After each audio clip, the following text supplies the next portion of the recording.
I am Jeff Ado. This is Lunacy, where we discern the sacred from the insane and admit that whether we like it or not, we are all profoundly affected by the cycles of the moon. How?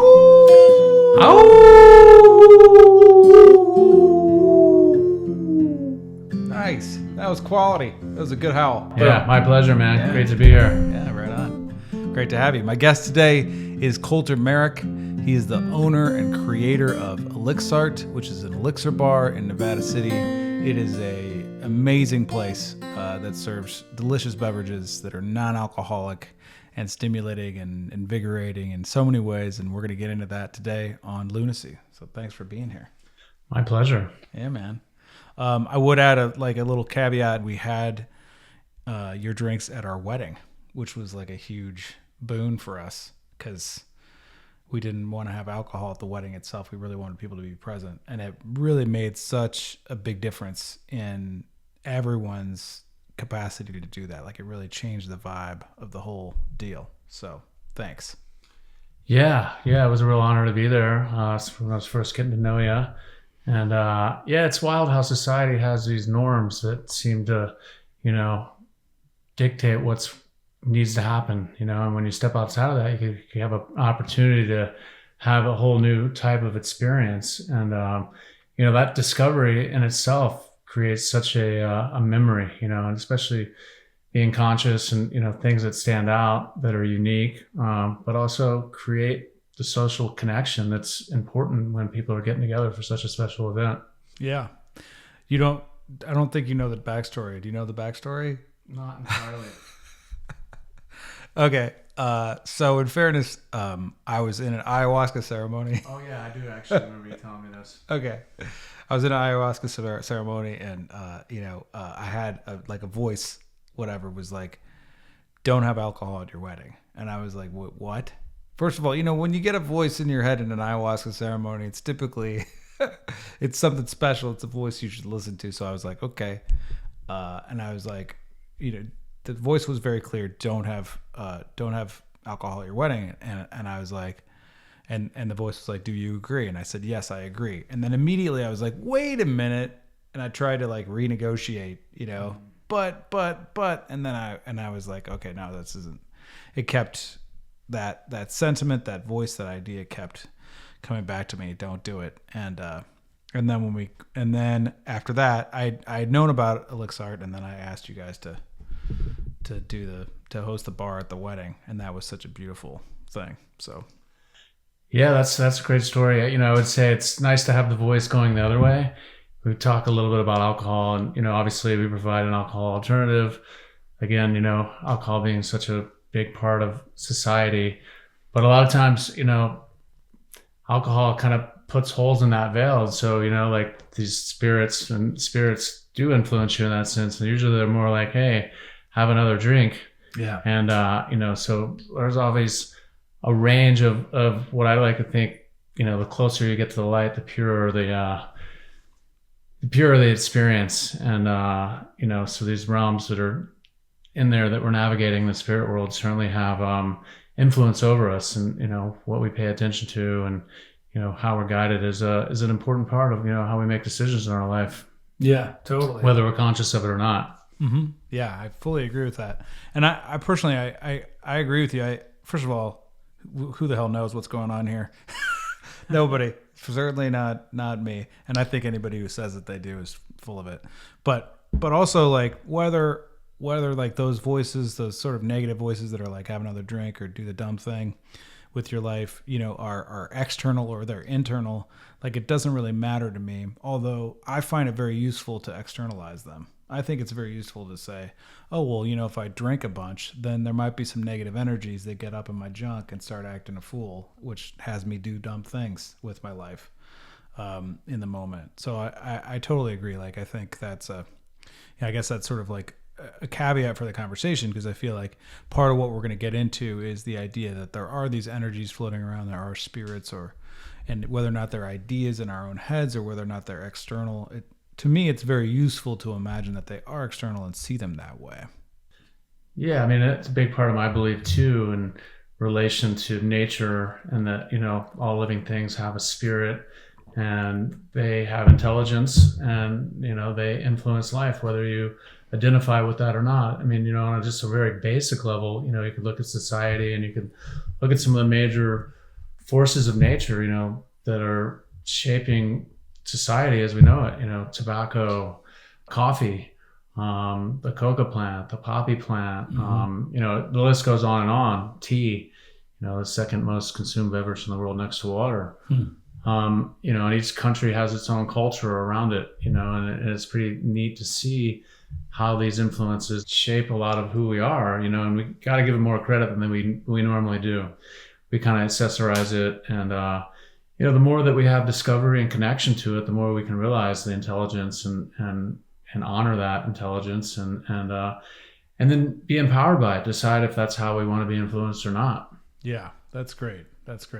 Yeah, I think that's what you're pointing to is really something I love, which is, this idea of like returning to honoring these substances and plants as medicines as they're intended to. There's been so much abuse around tobacco, which is like, I don't know, in every indigenous tradition that I've found, tobacco is super sacred, and it's how the people, send their prayers up to Creator, and it's really important in a lot of ritual spaces.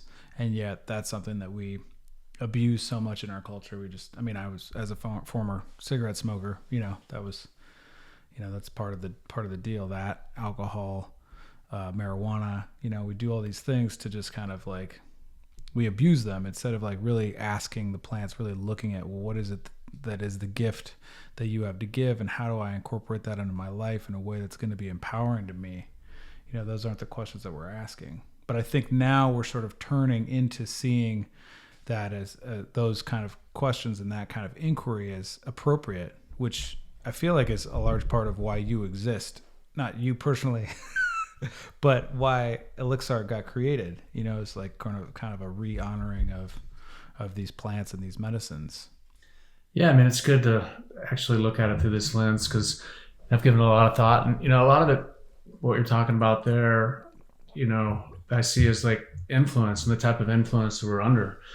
And we're kind of like constantly under the influence of our world, and sometimes that influence is not as ideal as we'd like it to be. There's a lot of pressure on us. There's a lot of things that cause us stress. There's a lot of special interests that we're serving that sometimes, we either buy into it or we don't. And so having awareness and consciousness about how something's influencing you is really important.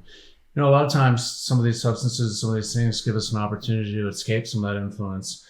And so when we really feel at ease, because it's a double-edged sword in the sense that certainly we can take these substances and be under the influence as well, and understand that. But there's this place where we need to identify ourselves and really see ourselves, our sovereignty of ourselves. And sometimes an escape from the influences we're under sometimes allows us to see that in ourselves. And again, having respect and really understand the message and the messenger is an important part of how to receive. For tobacco, for example, if you keep wanting to go back to the same place, it becomes less sacred. I guess, what I would say is there's a word that I like to use, and it's a kind of a buzzword out there, and it's called the adaptogen. And I'm going to use it in a different meaning. Like adaptogen is like, in essence, like, helping us to adapt to the stress and to things like that. It's used in that way, but it's really, when I say adapt, it's the transition from one state to the next and how we're adapting. So it's like we're adapting and we become natural in a state. We're not experiencing a lot of change. We don't see the transition and the difference that's being occurred. So we have a relativity around that. And so that's where, holding something sacred, really understanding how to bring it into your constant state of reality and integrate it as a tool for help and benefit is a big part. And, sometimes takes a lot of learning to achieve that relationship. Yeah, definitely. I know that's for me, there was a big, I used to abuse marijuana quite a bit. And quite frankly, I love Santa Maria. I think she's great. I love that medicine. And I've gotten a lot out of it, but also there's been a lot of escape for me. And like, I see there was a period in my life where that was like an everyday kind of all the time sort of a deal, and like wasn't a super productive thing for me. And I really got lost in it. And then at some point, really within the last few years, I really like altered my relationship to it and had it not be a dependency and more of a prayer. I did a podcast with a Lunacy who talks about, the importance of really holding that plant as sacred and treating it as a master plant. But I kind of feel that way about everything. And what you're pointing to, even like tea, which is such an important thing and such a sacred ritual for so many different societies, and does actually have different influences on us depending on what the tea is, which I think is super fascinating. It's really just the importance of like looking at whatever it is that we're ingesting into our bodies as sacred and looking at what's going to be the benefit and how am I going to integrate this into my experience so that it's beneficial for me versus just, trying to get off. Sure. Yeah. And, it's a pretty fascinating kind of lineage, if you will. And, I can certainly see different stages of society, and there's certain levels of evolution. And even in society in itself, if we look at our history and we evolve to certain standards, and certain cultures, are evolving at their own rate, and the modern world is a very fast paced moving thing. And, there's certainly a relation to, where we find ease, where we find support of this is helpful, this is harmful, you know what I mean? And it doesn't just need to be in the plants in that respect, and so, we certainly are, at least in American culture, is that more is more, and that we're in this place where our satisfaction becomes skewed by this relativity of like what effort goes in and what comes out. So, we're constantly having to really reevaluate like where our sweet spot is, what is empowering for us, what supports us. And that's really, I think, the most important part of the message is whatever influence you're under is to really be clear about, are you honoring yourself? Are you honoring this relationship? And is it benefiting me? You know what I mean? And I think being conscious and aware, you can really identify in your own internal self, like, hey man, this is what I like. This is why I like it. This is serving me. It's not serving me. And I think if you can be guided and act in that manner, you're going to be doing pretty good. A lot of times outside of the plant world, there's a lot of masking and cloaking and special interests. So sometimes it's really hard to see like, hey, am I treating the symptom or am I treating the problem? You know what I mean? And what is the problem? And so, as we evolve ourselves, I find that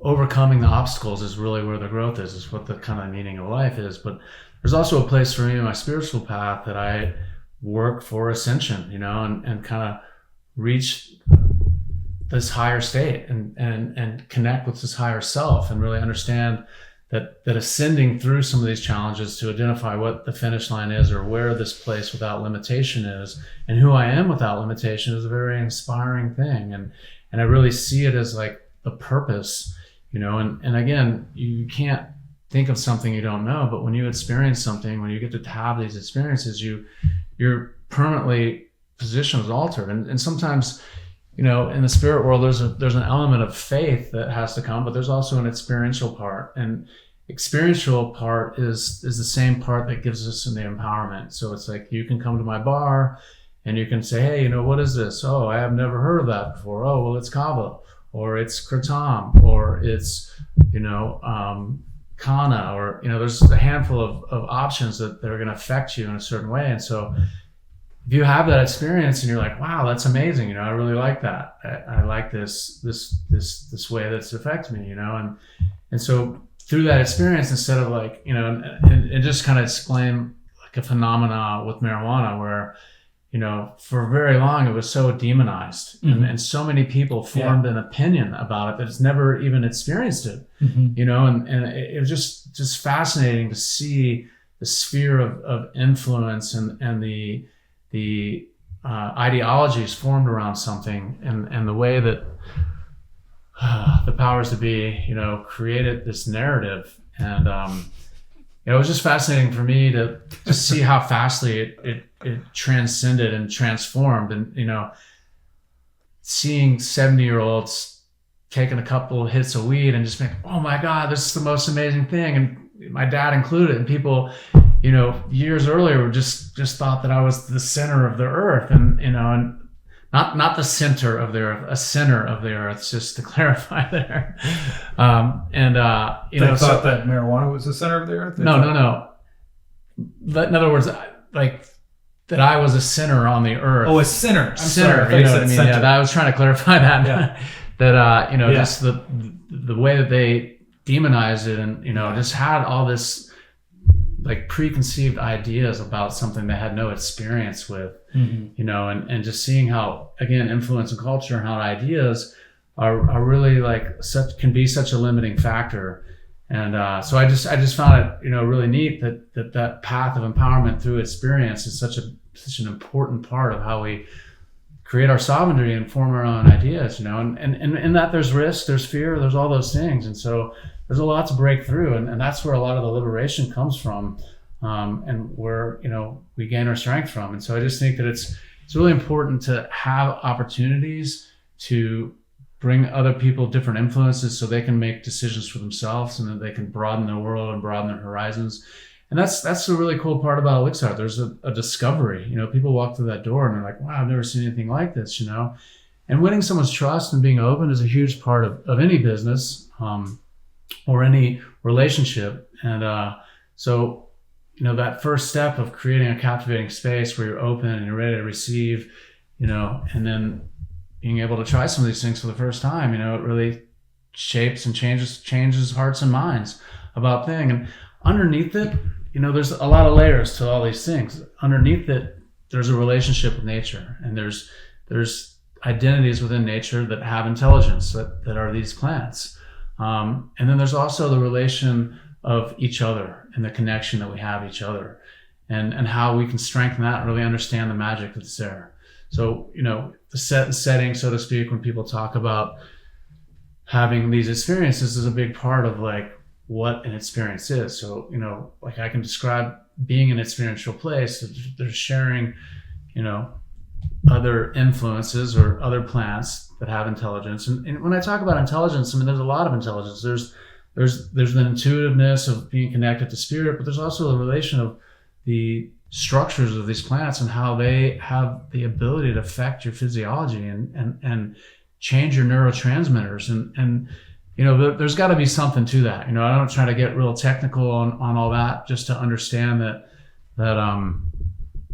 the ability to affect your physiology in a certain way, there has to be some level of intelligence and some ability of this relationship that often gets overlooked and discredited, because we're, especially in a capitalistic society, trying to commodify it, trying to emulate it, trying to duplicate it, and trying to steal essentially the knowledge that's there and put our own name on it. Mm-hmm. And you see that a lot in medicine. If you look at the evolution of medicine, you really understand that wow, I can take this, I can patent it, I can swap my name on it, and I can make a lot of money doing something that's originated from nature. Yeah. And so I think that's there's a renaissance there, that people are recognizing a little bit more of the benefits of nature and how to implement them into their life. And so, you see a lot more understanding and willingness to try these things out and to have some trust with nature. Mm-hmm. Yeah, that's great. There's a lot that you said there. And I think, so for one thing, sort of the rise of marijuana and how it's been legalized and people are experimenting now. It's kind of okay to use marijuana, which I think is a big improvement, even though we haven't totally figured out how to be sacred about it. But that's not hard to do. Just be sacred about it. Yeah. And then also what? It'll make you sacred. That's true. Yeah. And also, that, and formerly, before that, just the insane guilt around it. I remember smoking pot and just being terrified and having the whole illegal thing humped onto it, which doesn't mix with the energy of the plant that the plant's trying to communicate. And to your point, the intelligence of the plant, it's built into our physiology already. There are cannabinoid receptors all throughout this junk. And so, why is that? Because there's been some sort of ancient connection. There is some physiological connection that we have with that plant, with that intelligence that that we work with, even DMT, which you get from ayahuasca, or, mushrooms, magic mushrooms, that's also released in the brain. It's released in the brain, at birth and at death, which says a lot about what that medicine might have to say to you, or might have to, communicate.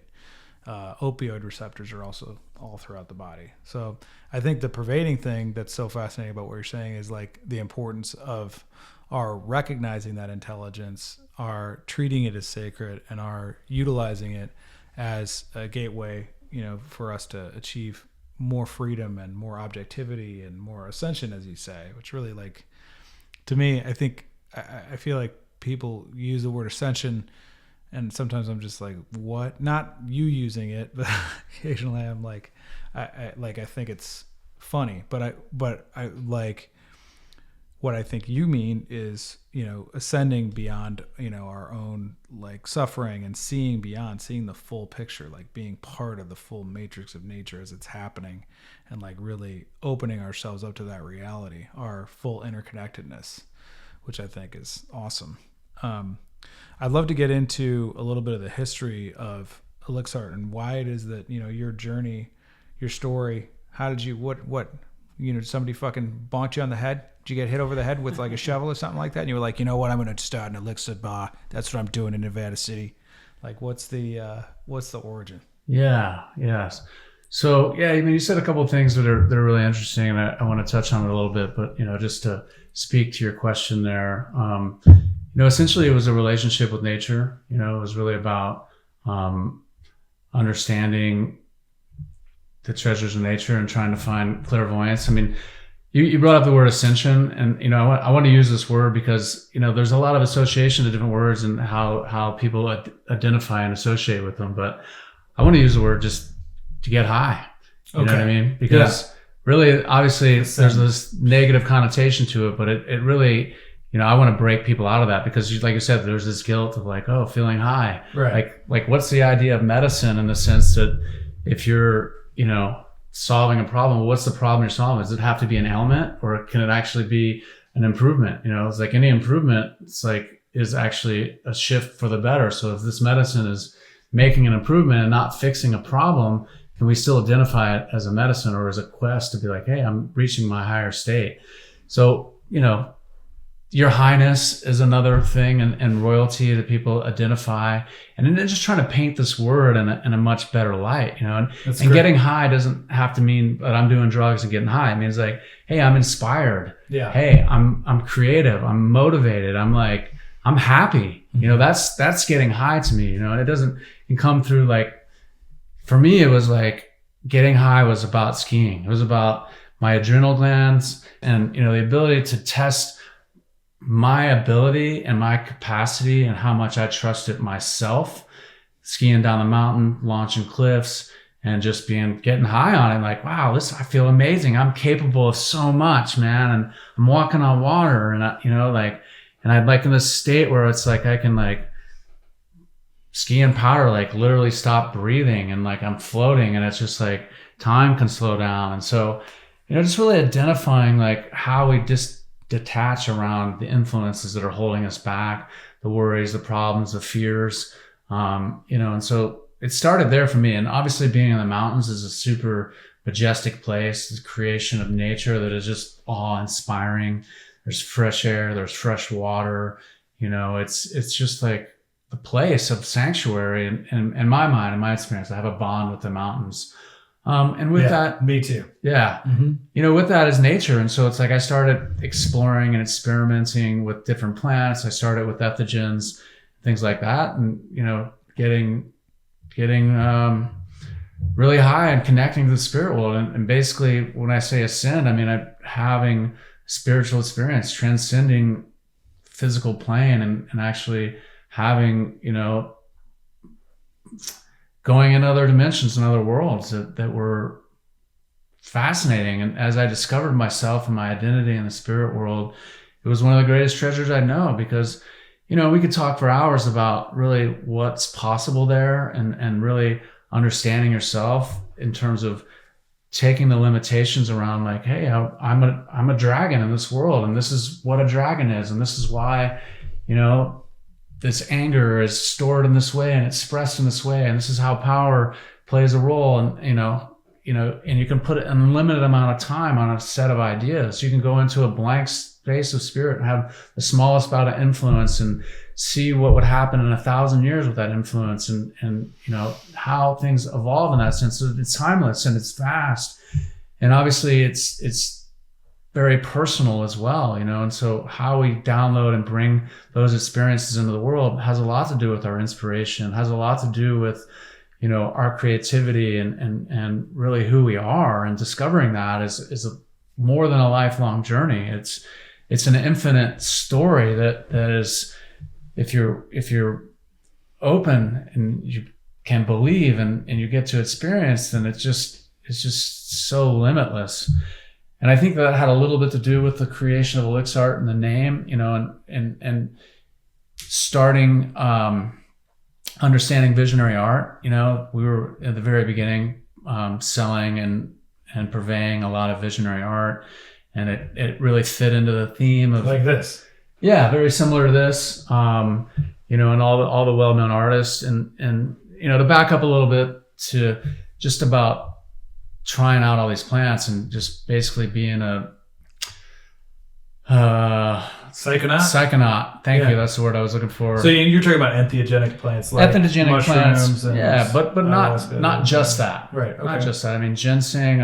Okay. I had an experience with Chinese herbs and Ron Teagarden at his bar so many years ago, and tried these heaven drops. It's like a $300 ginseng, and I literally, like, the world turned to light around me, and I was like, wow, like we're all light, and and it just feeling your body in an optimal place, and things that just, and clairvoyance is a good word. It's like to have intuition, to be able to see better, to be able to heal better, and a lot of Chinese medicine is a lot about how your body functions, how your organs work, how you process energy, where your jing is, and so cultivating those energies in yourself that are just so applicable to life, just being superhuman, making yourself feel amazing, and so I started on that quest a long time ago.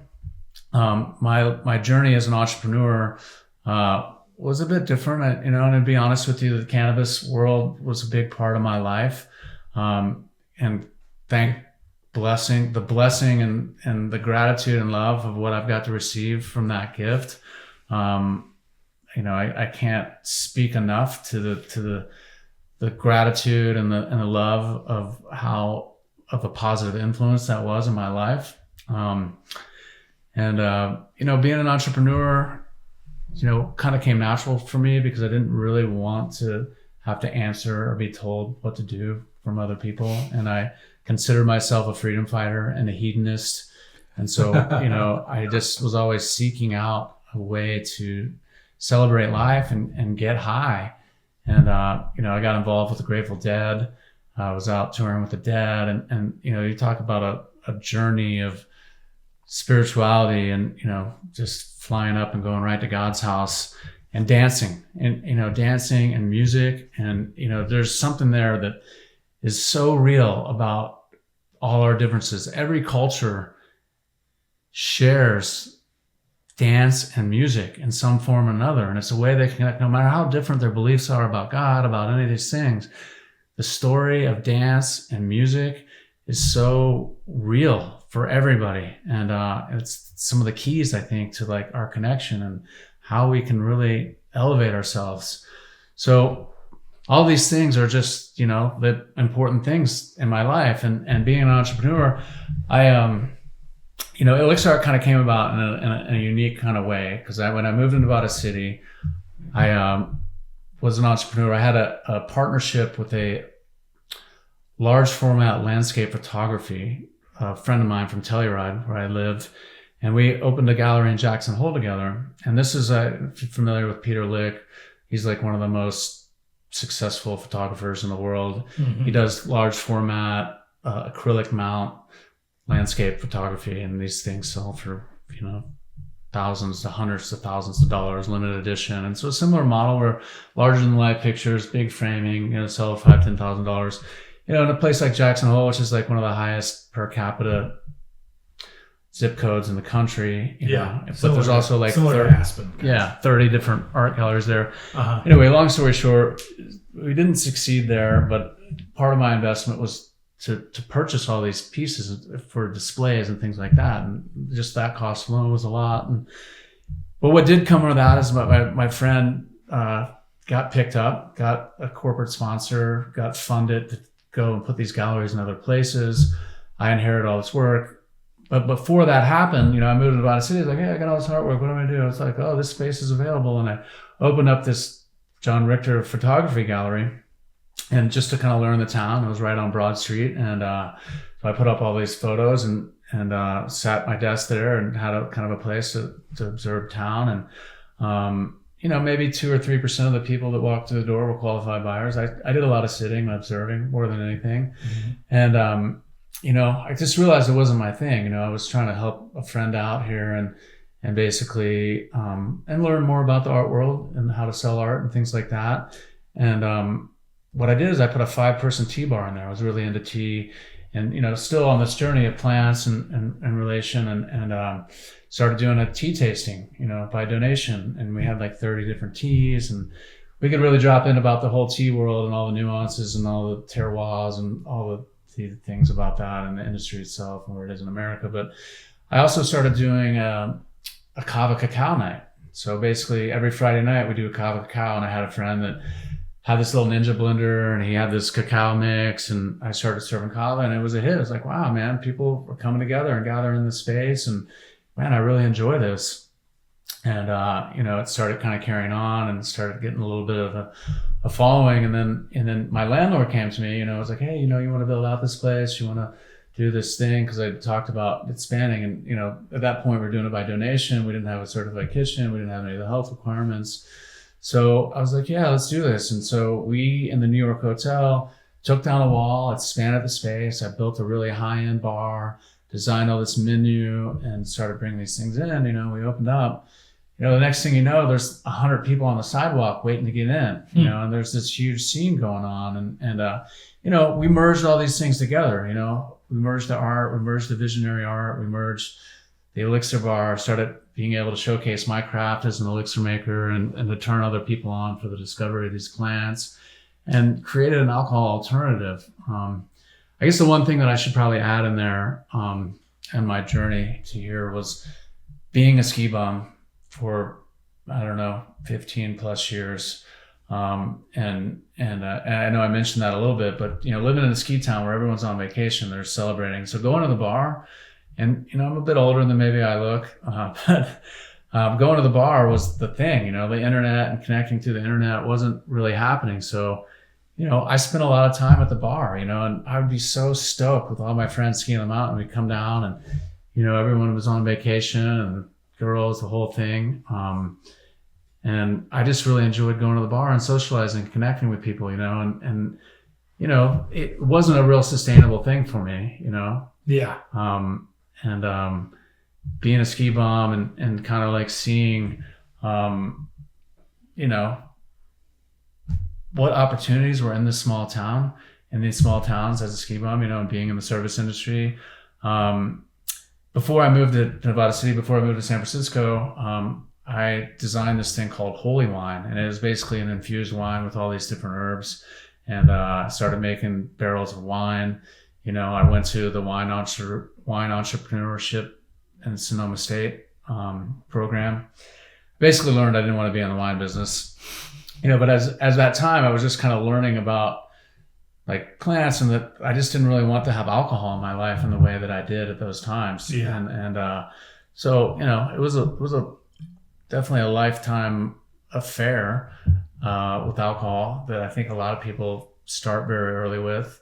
And, you know, realizing it just wasn't serving me in the way that it used to when I was in my 20s and wild and free, and, you know, just really had no limits. And so anyway, that part of it, of the bar scene, and wanting to kind of recognize the magic that happens when people are set their restrictions down and can connect. So regardless of what I'm serving there's so much of the magic of finding a way to connect. So finding plants and things that break down the social barriers, create connection was a huge part of what I just enjoyed, and where I really felt the magic and the importance of community, as well as living in ski towns and small towns and seeing how important community was. And so just all these things kind of clicked, and I think that, like, as an entrepreneur, seeing like, how do I identify this? At the time, it was a very rare thing. People would walk in and be like, what the is this? Oh my gosh, this is amazing. Yeah. And so it's like, me too. Yeah, thank you. And so just, the idea of an entrepreneur and someone being in a business, I was, well, you can identify, here's your customer base, here's this. Like, well, look, here's a coffee shop, here's this, here's the bar. It's like really understanding like how you could get your metrics to understand where your customer and what the business model is in that sense. So I was creating a box outside, a business that didn't fit inside a box, in that way. And no one really, had a lot of faith in its success. Mm-hmm.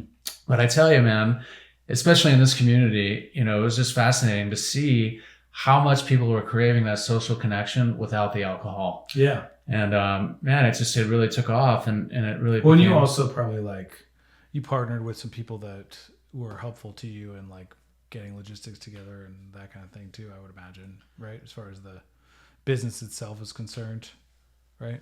I mean, pretty much, I had some experience. I did go to a business igniter class here at Sierra Commons. Okay.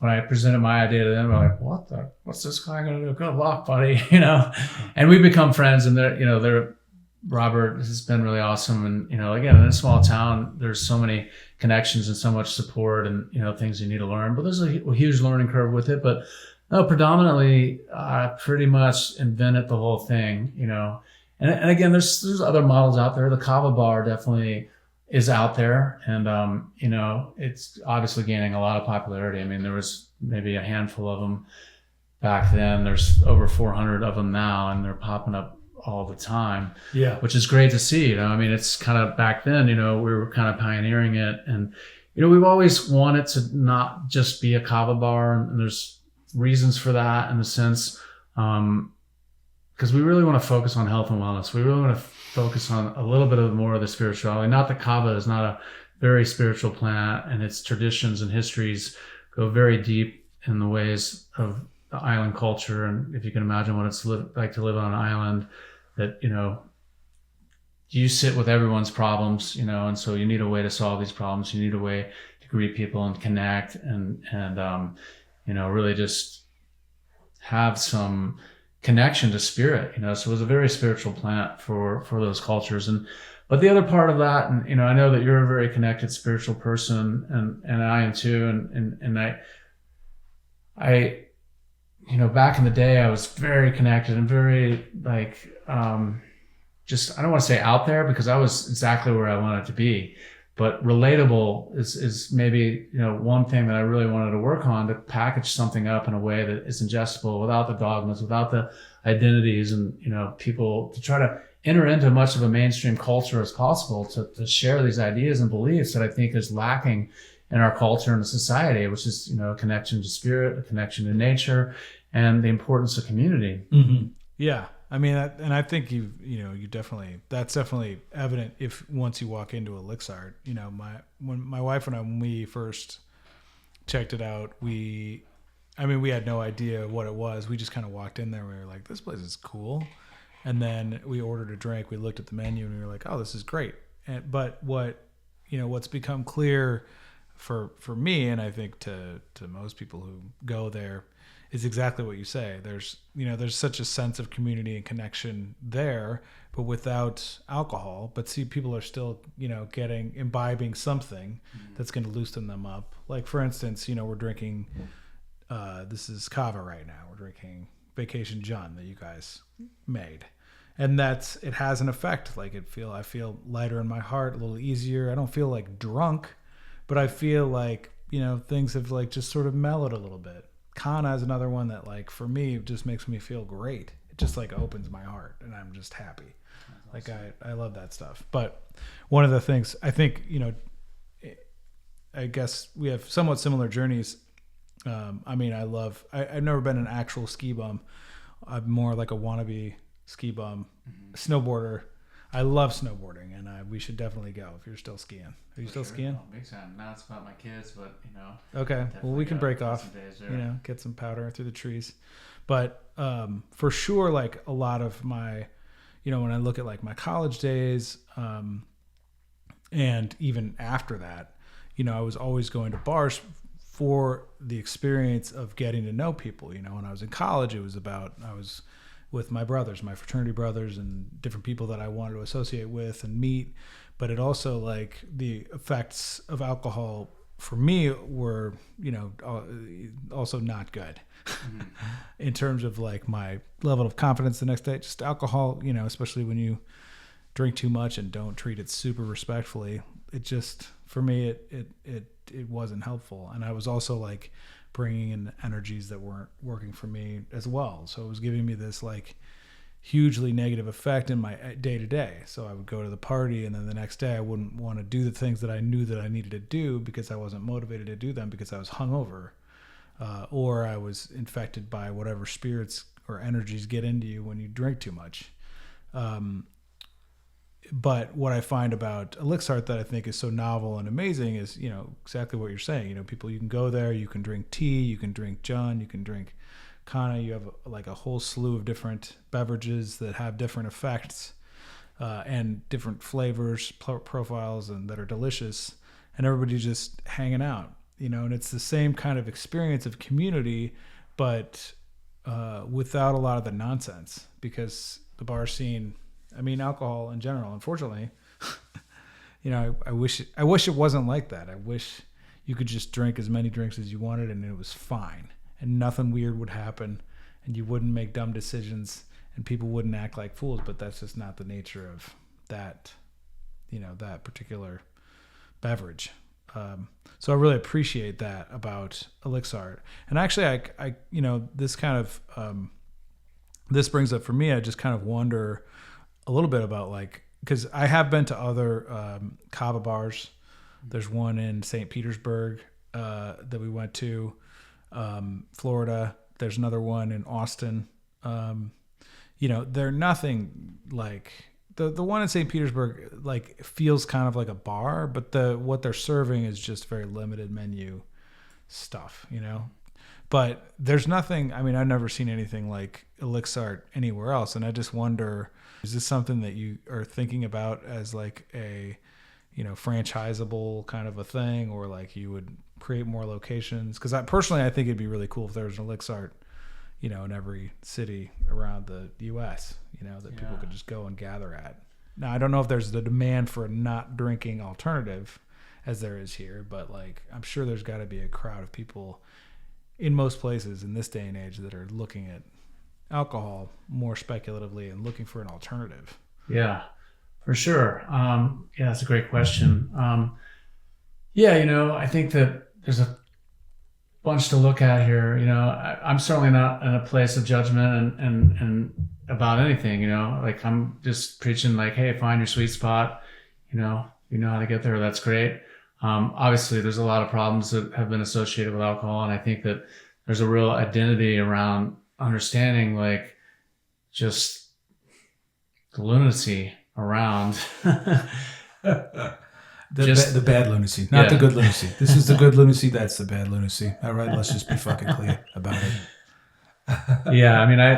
I would say that like in that sense that like when you look statistically, like, okay, man, the harm. And so it's like, and the reason I bring that up is because there's just a certain nature of what harm reduction is and how some of these substances have been used in that way to really understand like how people can get help from some of these problems and seeing in that way. And, so a lot of the kava bars in the past have been about harm reduction for people that just need something but just can't do the alcohol because it's putting them in the dirt. Yeah. And the same thing with the opioid crisis. And we can drop into a little bit more about these substances and some of the misinformation around there, how they're rising in popularity.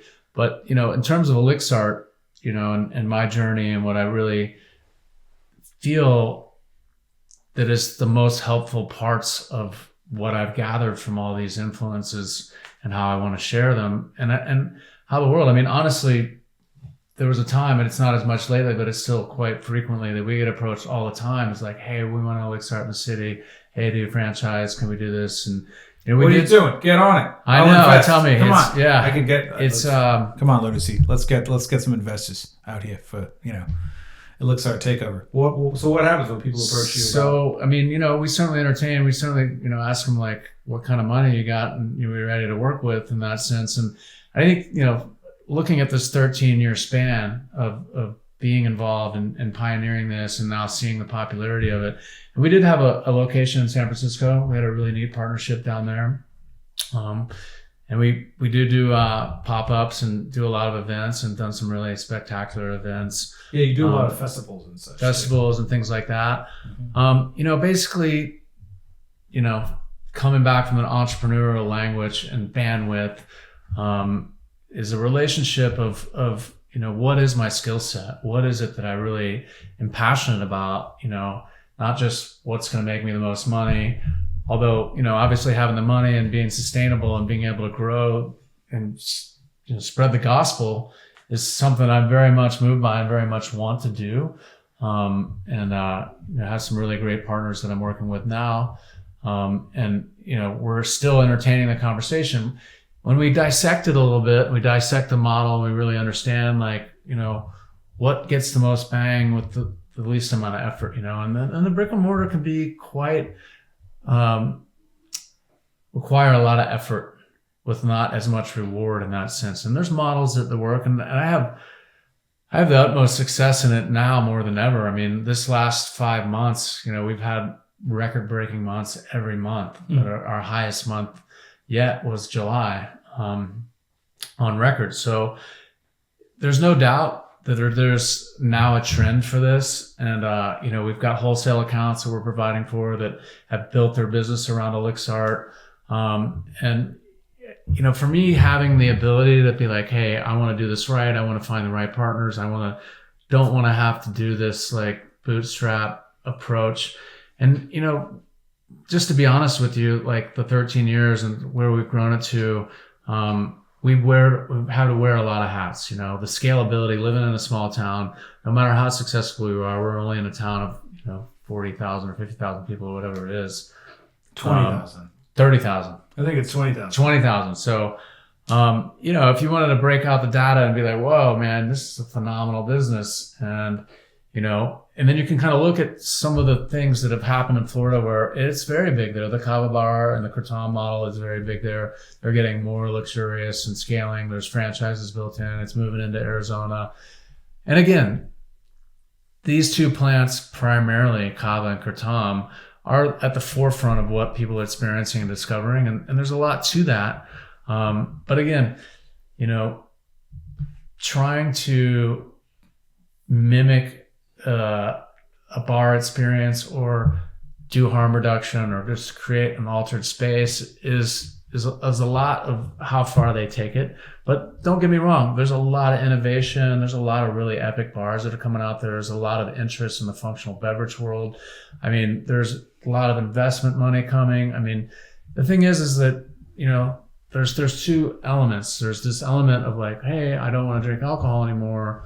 What do I do? And then there's this entrepreneurial like, oh, here's a Moscow Mule, which is like artificial flavor and corn syrup that tastes like a whiskey sour or tastes like this. And, like tons of money going into that, and selling these products. And so and there's a lot of sophisticated stuff too. Don't get me wrong, but I think that ultimately the discovery of nature and the plants and the element of having more connection around like tapping in this way is something that is a lot of time overlooked. And I think that it primarily just becomes a business. Yeah. Well, I respect that. I mean, that's cool.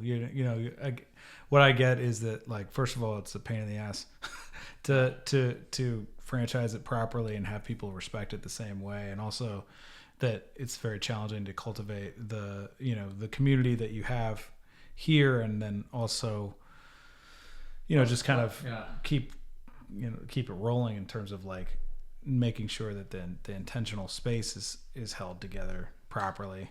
Yeah. Well, it's the thing is, it's not out of the question, and certainly entertaining all offers.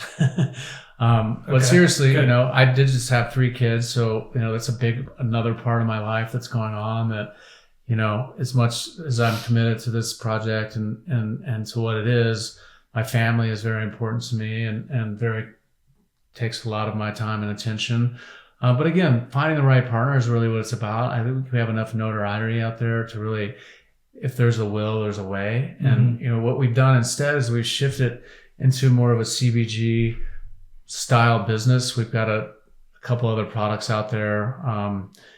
Supermood is another company that we started. So let's talk about that, because I want to be clear. So for right now, for people who are listening, the one and only place that you can go to actual Elixart is in Nevada City, and I highly recommend it. Come visit. We'd love to have you. It's great. It's a really amazing place. And Nevada City is full of beautiful and amazing treasures and nature and all kinds of great stuff. So come check it out. But having said that, that's not the only way that people can experience Elixart. And so you have a bunch of products that you guys are selling online that people can access to. So let's get into let's talk about the moon. Yeah. Tell me about the supermoon. So about a year and a half ago, we started a new company called Supramood, and it has one product right now called Golden Glow. And a Golden Glow, kind of understand the entrepreneurial journey of just this expansiveness of like, oh, I want to do this, and I want to do that, and I want to do that. And so we actually have over 40 products that we produce and put together. And a lot of the business model for Elixart was what I'd call a tasting room. And so we were doing a lot of products that are micro that people could experience at the bar and then take home. So we have a whole line of teas and tinctures and functional mushrooms and powdered drink mixes and things that are kind of plug and play in that realm. And a lot of it was just kind of like, hey, well, I'm going to come and buy a $5 or $10 drink, and look, here's an upsell that I can actually take this product home with me and make it at home. So, this $10 sale turned into a $30 or $50 sale. And so, in the brick and mortar model, it's a very sustainable model, really understanding the online digital game and having the bandwidth for that, and then scaling products to be like, oh, we're going to spend this much money, we're going to produce this much product, and which are the products that are actually going to be the ones that people want the most, and would love to have this whole offering. So we've kept the offering, but we haven't really gone out and try to build a digital online following. Yes, we have a website. Yes, we have a handful of products you can buy, and it does quite well, but it's not like... And those are through Elixart.com. That's through Elixart.com. Can people buy gold...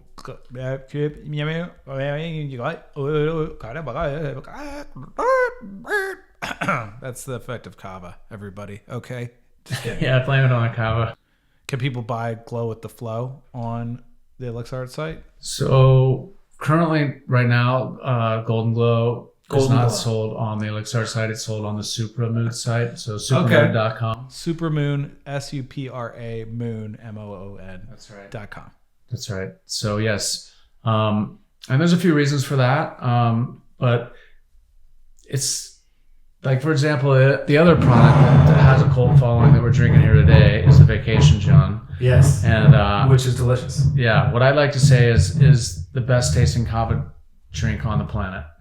And there's more and more of them out there. Like the cool thing, and just not to regress about your question, but the cool thing about Vacation John and what's happening with kava out there, there's a couple brands out there that have reached, I guess, terminal velocity. They've gotten into some of the big brand stores. True Kava, I think, signed with like Albertsons or with Sprouts. Another one, Lalo. So they're in these huge big box brand stores, nationwide, which just happened recently. The difference between those is this is actually a fermented beverage. It doesn't need to be refrigerated. So it's scalability. We started this project about 3 or 4 years ago, and it's, I wouldn't say quite at the commercial level, where it's going to be making millions of dollars, but we're in some negotiations about scaling it to commercial level.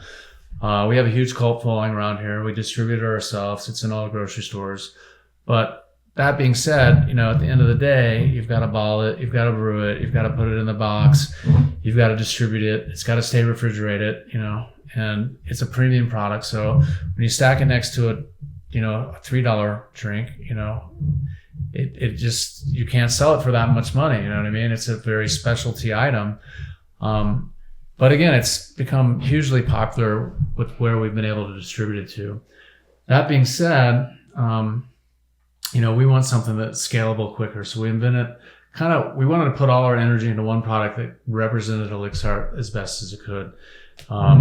So we came up with Golden Glow. So Golden Glow is basically a 2-ounce shot, but it also is available in a 750 to sell wholesale to other kava bars and things like that. And so what it's done is kind of taken these two primary... and what's in Golden Glow? Like, what is it actually? Yeah, so basically we talked a little bit about the rise and fall of what these kava bars are, and it kind of identifies around kava and kratom. And so those are kind of the master plants that have the most influence in terms of mood altering effects. So that's kind of the basis of it. Again, kratom is a very powerful substance that affects the opioid receptors. There's other plants in the Golden Glow that you won't find in a lot of these other kava kratom products that are out there.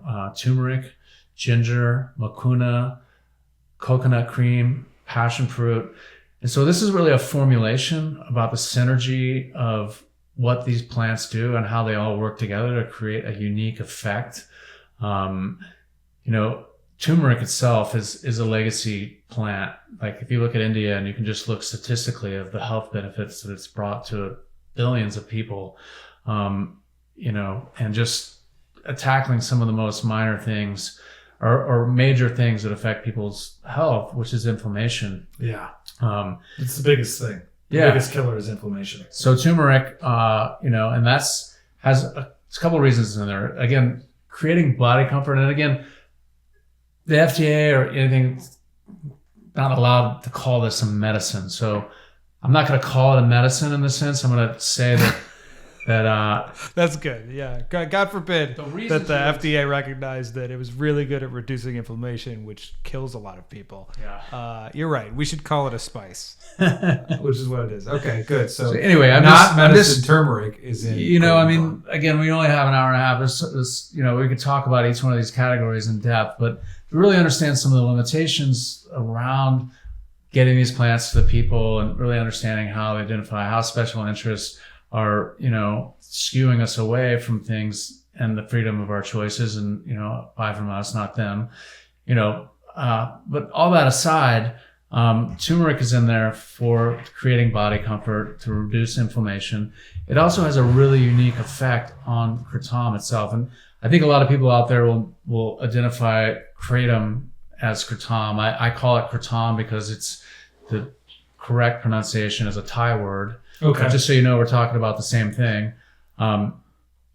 Basically, the turmeric potentiates the kratom, so it gives it a greater effect. It slows down the body metabolizing it. The reason for this formula is essentially what you'll see in the kratom market is you'll see products that are basically putting as much alkaloids and as much mitragynine in there as possible. And what that does is, it creates a high tolerance for kratom. It basically creates a situation, the more you take, the more you need to get the same effect. So when you start taking high doses, you build up this tolerance, and then you have this what they call the half-life, extended half-life, because the half-life, what that is how long does it stay in your system before it leaves your system. So if you lengthen the half-life, you have this situation where you're building up kratom, and then you take the next dose, and then your body is not reset back to its equilibrium, and so you just build this tolerance essentially. So what we're trying to do is create a conscious way to consume kratom and really have a conscious relationship with it. Oh, that's great. Yeah. Yeah, because I mentioned earlier, there's some people that abuse it. I know I have one friend who was had to kick kratom and had a whole ordeal with that. He's the only person I know that's had that, but anyway, so you're saying that this within the Golden Glow model is sort of your accounting for that? That's one of the things that we do, and I'm going to go into depth to explain why the formula is created it was. But the other part of it, being an Elixart and serving kratom for 13 years is really understanding how to serve it, how it affects people, what benefits, and really the best way to ingest it. And there's a lot of cultural history on that too that we can talk a little bit about. But I want to mention kava, the other kind of proponent, main ingredient in there, and the difference between kava and kratom. Kava is one of the only plants that has a reverse tolerance situation. And that is, the more that you take of it, the less it actually takes to give you a greater effect. So when you're drinking kava, you find that sweet spot, getting it in your system, and then finding that sweet spot. Your body does metabolize it pretty quick, but then you're in there and it takes less and less more to get you farther and farther in. So it kind of weans yourself off it in some sense. So just to give you an idea that all plants aren't created equal, they have different effects. Ginger is another component in there. The ginger is obviously great for digestion. Sometimes kratom and kava can have an upsetting effect on the stomach, so that helps with the upset stomach and nausea, but it also increases the circulation, which helps move the medicine through the body, which shortens the half-life and allows a rejuvenating effect from the medicine.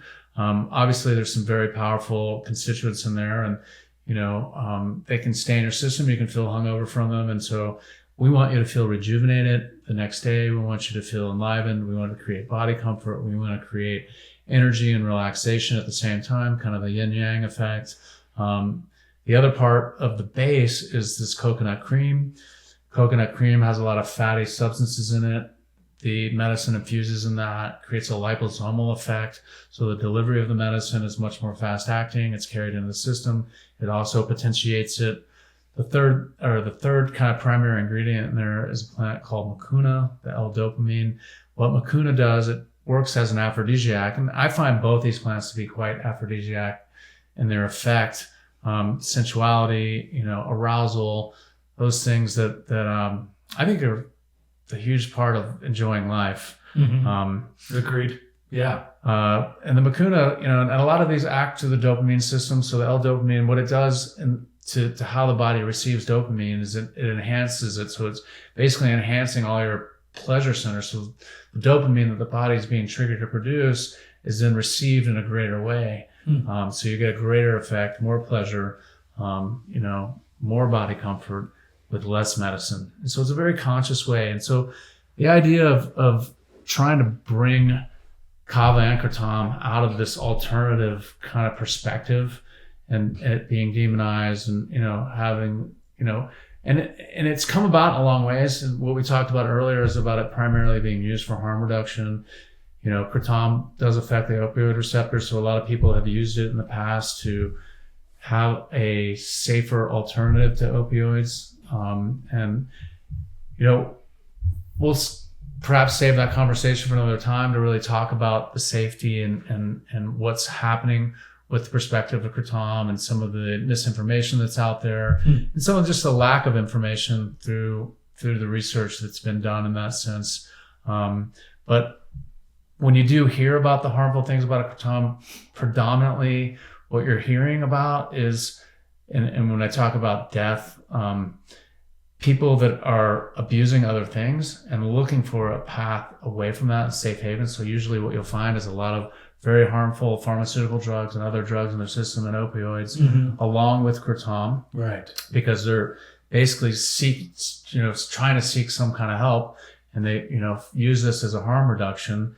And so, the convolutedness of what's found in the system a lot of times gets pinned onto kratom. And okay, that makes sense.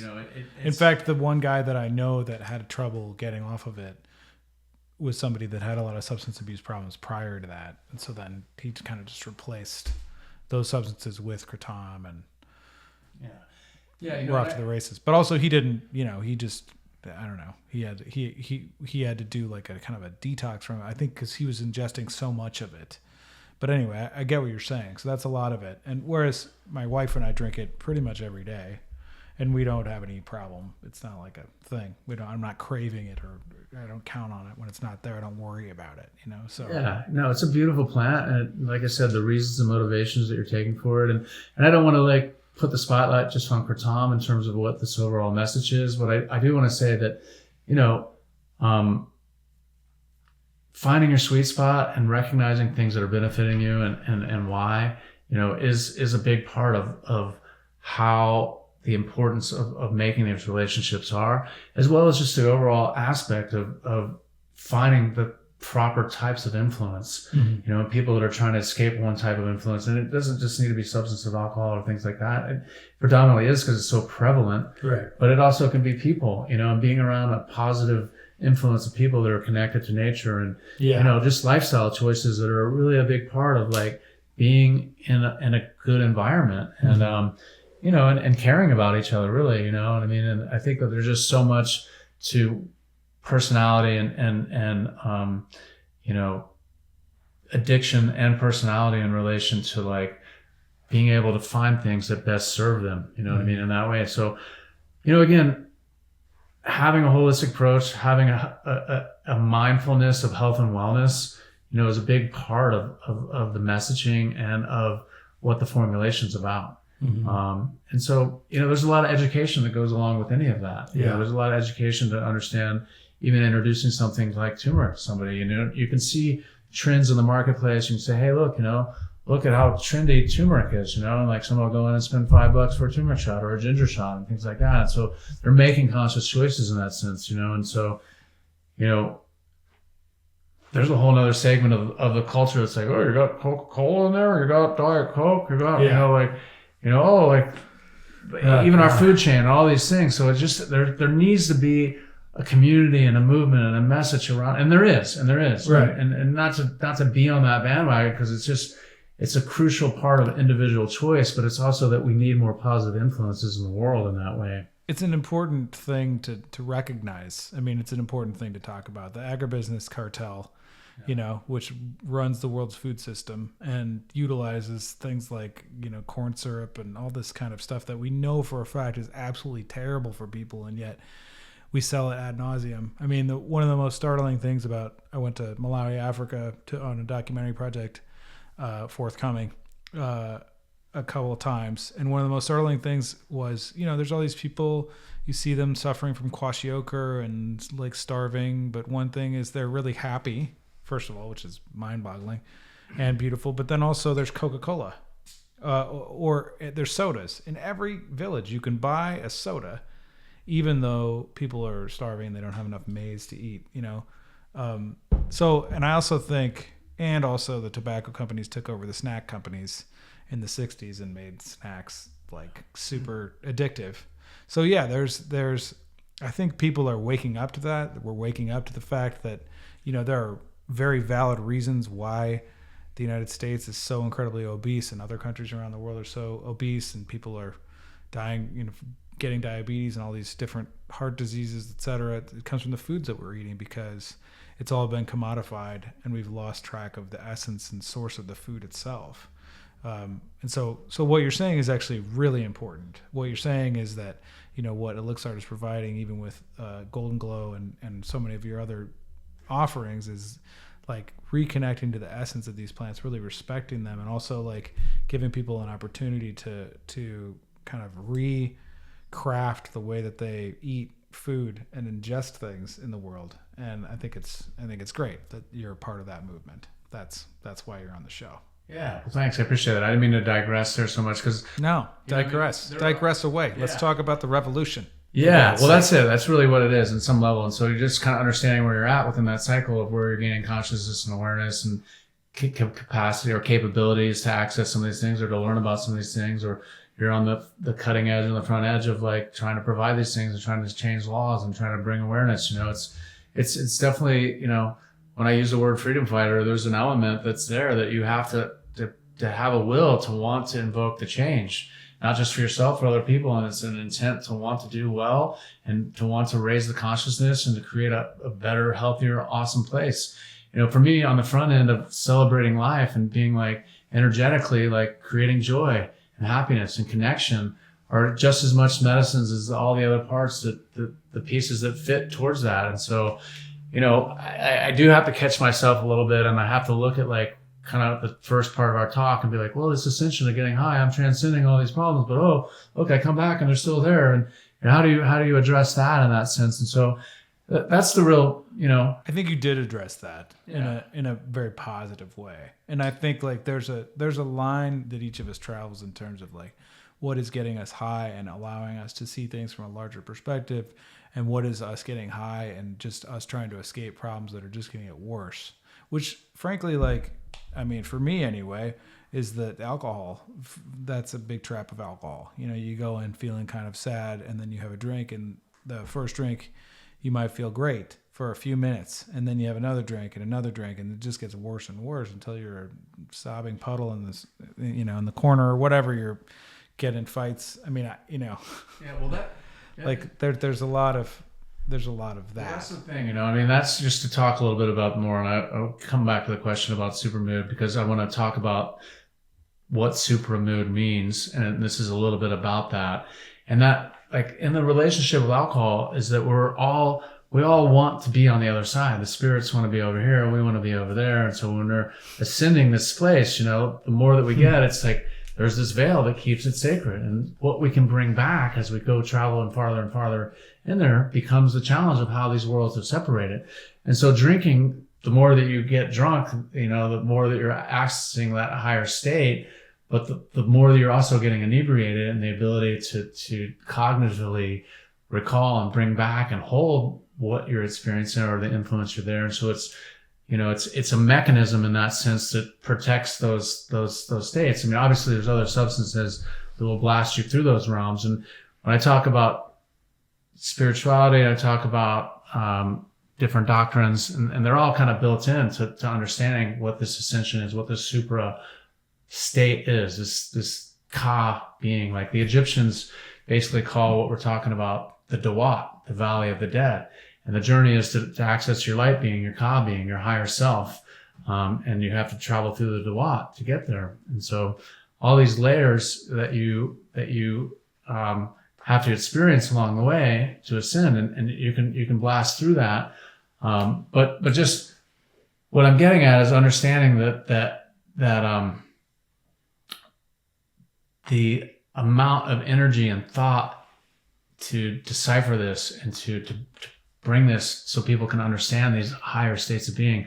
Buddhists are, you know, very good at really describing all these different higher states of being and different meditation practices to obtain them. And there's a lot of practices out there that get you there. You know, chasing dopamine doesn't have to be through a substance. You know, it can be through exercise. It can be through so many different things. It can be through breathing. You know what I mean? So it's all about understanding the physical and the spiritual and how it relates, and how, you know, we can create a language of substance and how form takes place in this whole journey of how we, you know, achieve our evolution through these processes, and how different plants and different things have done that for us. So it's like, you know, like you could talk about the red blood cells and like how the cordyceps mushrooms and different mushrooms have played a role in what actually is our defense mechanism in our own human body. And so again, you know, coming back to the lineage of what our evolution is, you know, it's like the last 100 years have been so significant, you know, in terms of what we've actually accomplished. You know, we've been able to send radio signals, we've left the atmosphere, and we're beginning to be able to alter our physical body in ways that we have never had before. So I don't know, you know, what the next 100 years will look like, but I know the next 100,000 years, you know, we're not going to be anywhere close to what we are right now. Mm-hmm. And the opportunity to visit that is right here, right now, is at our access. Those are the treasures of nature, and really understanding that is another level. So I'm very much a believer in, we are a spiritual being. We are not a physical being. This is a physical experience that we're having. Right. And we understand how to relate to one another. And I think that that's the awakening. And I think that's the next step for humanity, to unlock themselves and to be able to set themselves free through building these pillars. We're not living in a world of scarcity. We're living in a world of abundance. Vast abundance. And that realization is the most powerful thing that anyone can have. And having faith in that, and fighting and dying for that, and having meaning for your life, and not being afraid to know that there's a cycle there that allows us to have a greater purpose than just this survival that we find ourselves stuck in sometimes. Yeah. And so I think that is the underlying message of so much of this discovery that I've been able to make through plants, and what I want to share. But I want to do it and package it in a mainstream message that people can relate to it. And feeling good is something people relate to. Yeah. And so that's where Supermood is such a great product that does so many things. It does an element of bringing someone joy, bringing someone body comfort, taking away their stresses, their aches and pains, rejuvenating them, and breaking down the social barriers. It's good for you, and it makes you feel great. Yeah. The journey that you've had with plants that's allowed you to kind of escape a lot of the suffering and the patterns that you've had from your past, that's been really beautiful. And how a lot of, you know, what you're trying to do with Supermood is to like create a product that's really going to be good for people, but also is going to, you know, break down social barriers and allow people to just be more comfortable in their own skin and be able to become more comfortable, you know, communicating with each other, which is really beautiful. And so this is something that people can get obviously online through supermood.com. But I think what's really beautiful about it is it sounds like it's like kind of the flagship product that you are really, you know, sharing with the world, you know, to kind of get this sort of medicine to people in a easily digestible and accessible way, right? Yeah. I mean, yeah, to talk a little bit about Supermood and Golden Glow, yeah, and just the other part of the entrepreneurial spirit and really understanding where society's at and where I might be at and where I'd like to see it go. And, you know, also seeing the trends in the marketplace, really understanding like the mass adoption for psychedelics. You know, obviously they're still illegal, and, you know, it's funny. Most places. Well, yeah, I mean, it's a very skewed line, and I'm fascinated by that because you know, like you could probably ask a handful of soccer moms that if psilocybin mushrooms were illegal, and they would tell you, no, they're not. You know what I mean? So that shift and really understanding the benefits of people having spiritual experiences is so just, I can't tell you how awesome I think that is. You know, obviously the framework and really understanding, like, you know, when we glance back, it's like, well, why is tobacco and alcohol the legal ones? And what is the structure of society that's built around that? But if psychedelics were there, and how do we build this community, and how do we hold it in a sacred way, and how do we kind of create this church? And maybe that's not the right word, because again, how people identify with certain words. Yeah. It's hard to say church. You know, but what I'm saying is that whatever that is of like community of like-minded people that are out to experience a higher level of spirituality through entheogens. Yeah, exactly. You know, and have you're welcome, world. All right, you're welcome. So yeah, that's the journey, man. You know, and understanding the obstacles that stand in our way is a big part of how I've navigated it and how I'd like to navigate it. I mean, I think with some real inertia behind what this message is about, what Elixart's accomplished, and as well as what these products can do to build this brand and to build this idea, you know, I see a really bright future, you know, and I see it coming into its own in that way. Obviously, as an entrepreneur, there's a lot of choices to be made in relation to what you want to represent and where the people are at. And so, you know, there's even in the branding to kind of understand that, like, hey, you know, maybe a rebrand, I could reach more people because they understand and see these things, and that things are less approachable to them, you know, may steer them away, you know what I mean? And so there's a compromise that comes in the relativity of how people identify with things, and not that my way is the right way or the only way. You know, certainly fascinated with what I've got to discover and what I want to share. But, you know, we're all individuals, and, you know, we all have the ability to be empowered by the influences that we have. And you know, I want to send a positive message out there for people, and I want to give them a place to connect around, like you said, like-minded things that I think are innate to who we are, that society so far has separated us from. Yeah, definitely. Deeper sense of community, deeper sense of spirituality, deeper sense of purpose, deeper sense of getting high in the right way. Yeah, deeper sense of freedom and deeper sense of, you know, bigger sense of perspective and objectivity and being able to see the interconnectedness and experience it. Yeah, that's really great. And I think that's for sure a lot of what this show is about, because that's a lot of what I'm about. I'm searching for that, and I feel like people who listen to this show are also searching for that. Otherwise, why would they listen to it? Yeah. Maybe there's some like super judgy people that whatever got this far in this program. God bless you if you did. So that's great. Okay, so just to wrap it up, a couple things. One, I really want to acknowledge you, Colter, for really being a pioneer in this movement, and really working to create a place that's alternative to getting drunk at bars, etc., and really looking to like deepen our relationship with plants and give people access to that in a way that really honors the plant, honors each other, and also creates community and a space in which people can come together and also feel like they're honoring themselves and the planet and the earth and these plants. So thank you for being a pioneer in this way. Yeah, well, my pleasure, man. Thanks for being a part of it. And, I definitely feel super blessed and,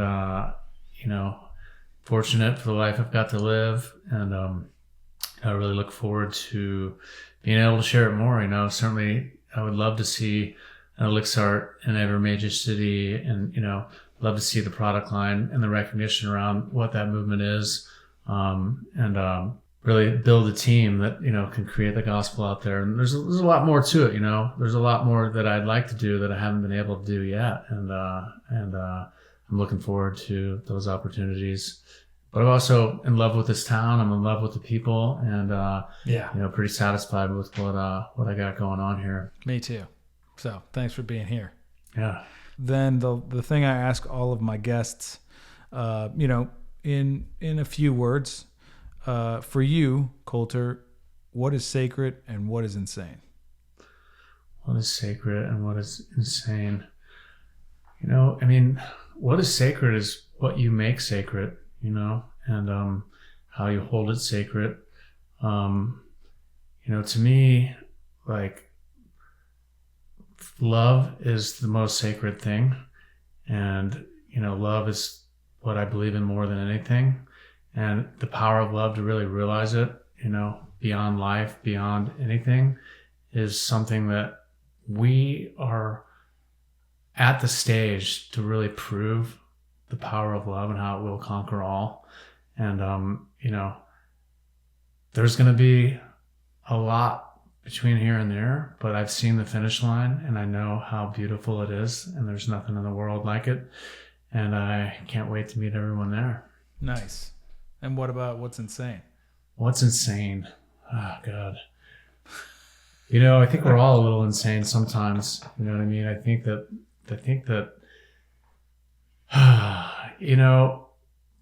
really having it all and not being able to share it is kind of what baffles me a little bit, and how I'm mystified of how to unlock that, but I see in our culture, this billionaire status, this relation of all these capabilities. And I think, this may confuse some people, but nature is the ultimate intelligence. It is an observer of everything that happens in life, and it, in my belief, records it, and you can have access to that. And it's similar in the sense of what is happening with artificial intelligence is that it basically is collecting all the data and using it in a way that can benefit it. But the thing is, it's only there to benefit a select few in that relation. So the realization of really understanding how to create that quantum leap will be that, that AI is emulating nature, but how we access it, how we keep it sacred is where it is very insane right now, because we're just building these pillars that are not really understanding us as an organism, as a one thing. And, but I think all that will course correct. I think we will recognize like that quantum ability to have an infinite set of possibilities and access them and have an identity that has access to that. As insane as that sounds, is the insanity that we're apart from right now. I don't know if that made sense to anybody or not, but I got it. I liked it. Yeah. Beautiful. Okay, great. Is there anything else that you want to say to the world quickly before we wrap it up? Yeah, just keep your love light shining bright. Make sure that love and kindness guide you, and whatever troubles you have along the way, it's only temporary. Nice. Beautiful. I second all of that. All right, everybody. Thank you so much for tuning in. This has been Lunacy. If you want to support this program, go to patreon.com/Lunacy podcast. If you'd like to partner with me in some way in terms of corporate sponsorship, let me know. You can contact me at info@jeffeido.com. That's GEOFFEIDO.com. Thank you so much. We'll see you next week. Much love, everybody.